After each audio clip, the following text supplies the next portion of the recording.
আজ পিতামাতার জন্যে দোয়া বলছি।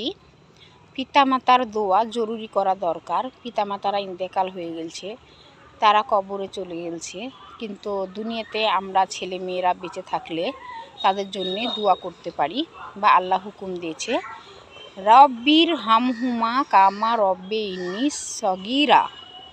অর্থ বলছে, হে আমার রব, আপনি আমার পিতামাতাদের প্রতি দয়া করুন যেভাবে আমার প্রতি দয়া করেছিলেন শিশু অবস্থায়। সূরা বানী ইসরাইল 24। তবে আমাদের সকলকে মা বাপের জন্য দোয়া করা খুব জরুরি দরকার। তাদের গোর আজাবের থেকে মুক্ত দেওয়ার জন্যে দোয়া কবুল হয়।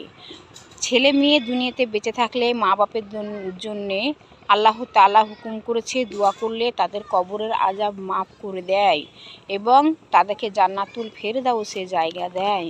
আলহামদুলিল্লাহ, সকলে মা বাপের জন্য দোয়া করবেন।